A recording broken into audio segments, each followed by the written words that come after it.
Okay, everyone, this video is for exam 3, page 7, section 1, and we will be starting right now. So, evaluate the limit using logarithmic and L'Hopital's rule for limit of x from the approaching 0 from the right of x plus 1 to the power of 1 over x. So if we directly try to plug in 0 for this part of the equation, we'll get 0 plus 1 to the power of 1 to 0 from the right. And that will equal to 1 to the power of infinity, which is undefined, and so we must do something in order to solve for this. Now, in order to solve for this, we can't use L'Hopital's rule as it is right now because it's not either infinity over infinity or 0 over 0. So, we need to find a way on how to do so. And the way we're going to do it is setting up our limit as effectively an equation related to y. So we're going to say that y equals x plus 1 to the power of 1 over x. And then what we're going to do is put a natural log for both sides. So ln of y equals, and the reason why we're doing this is so we can drop the power 1 over x times ln of x plus 1. So right here we have our new equation. So what we're going to do is that we're going to do it over here on the right.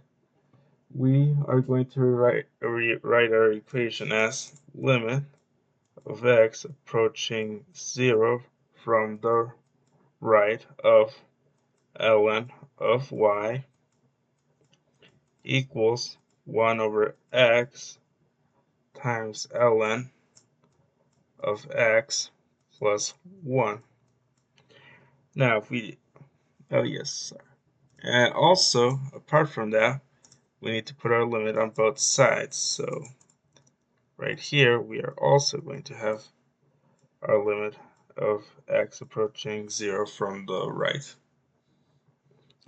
Now if we try to plug in 0 right here, what we're going to end up is 1 over 0 from the right times ln of 0 plus 1, which equals infinity times 0, which is not what we want. So we're going to have to manipulate our equation a little bit. And if you can tell, we're multiplying 1 over x we have 1 over x times ln of x plus 1.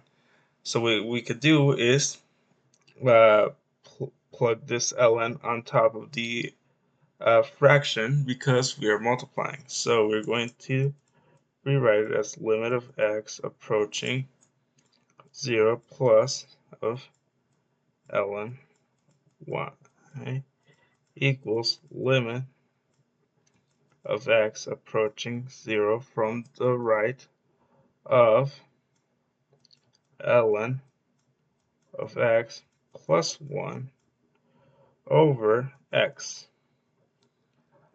And once we do that, when we plug in 0 plus from for x, we get ln of 0 plus 1 over 0 to the right, which equals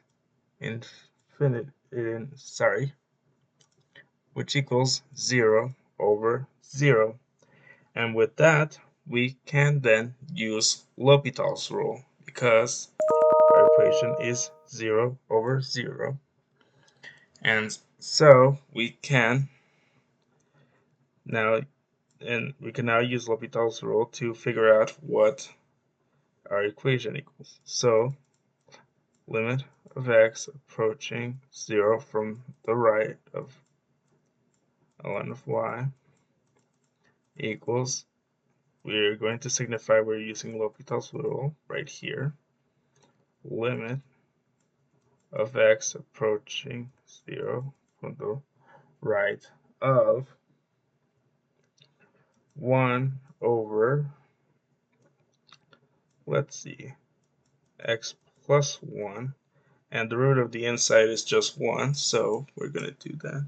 Oh, and the root of the bottom is 1. So this will equal 2, 1 over x plus 1. So now we could directly plug our limit for this side of the equation. So limit of x approaching 0 from the right of ln of y equals 1 over 0 plus 1, which equals 1. So limit of x approaching 0 from the right of ln of y equals 1. Now we are almost done, but we are missing a few things. We don't exactly want ln of y. We want to see what y would equal to. So what we do is we multiply both sides. We take these and make these to the power of e to get rid of the log from the left side of our equation. So once we do that, we get limit of x approaching 0 from the right of y equals e. Now we're almost done. All we have to do is signify that this equation is equal to e, because we are trying to find what the limit of x approaching 0 from the right of x plus 1 to the power of 1 over x is. And since we've signified that y equals this equation, that means that this equation is going to equal to e. And so our answer is limit of x approaching 0 from the right of x plus 1 over x equals e. And that is our answer for number 6. And next up, we're going to be moving to number 7. Alright, so this question asks, verify the hypothesis of mean value theorem are set aside on the given interval and find all values of c that interval that satisfy the conclusion of the theorem. So we have right here f of x equals negative x cubed plus 2x plus 2 for 0 to 2. So our first step, what we're going to do is check where f of x for are the end of for the endpoints of the given intervals. So we're going to find in this case f of 0 and f of 2, because those are our endpoints right here. So 0 is third plus 2, 0 plus 2 equals 2.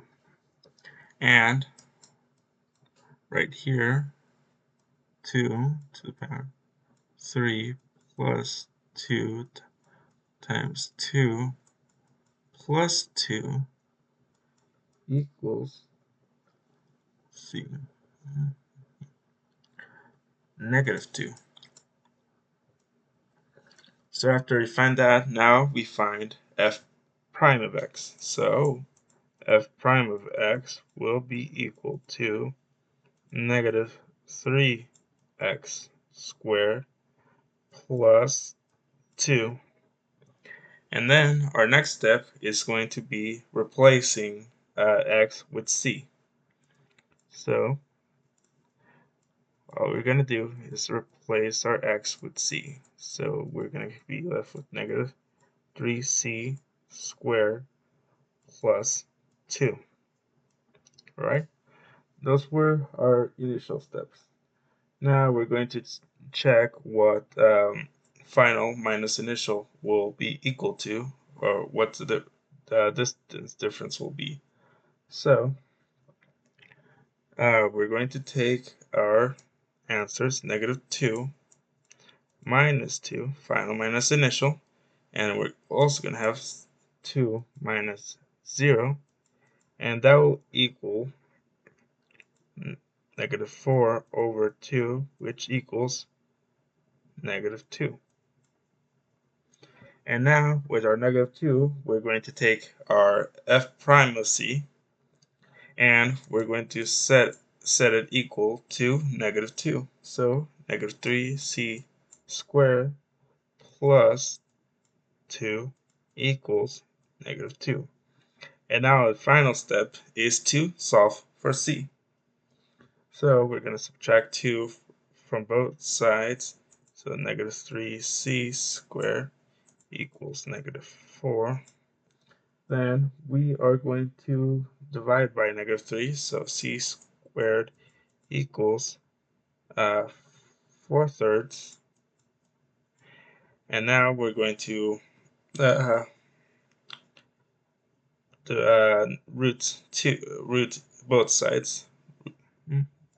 So c equals absolute value of c, specifically because this c could be positive or negative as it's being squared, of root 4 over 3.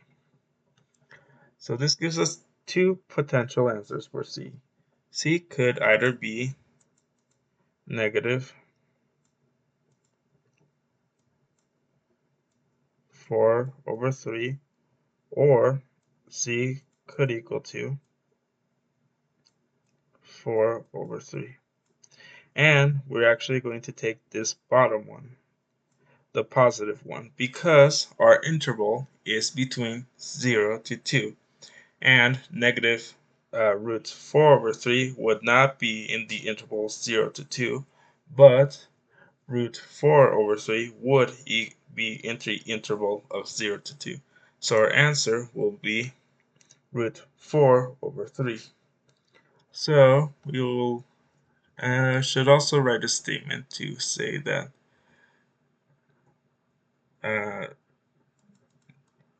the value of c equals root 4 over 3 will satisfy, sorry for my spelling, MVT, mean value theorem. In this case, that's the abbreviation, on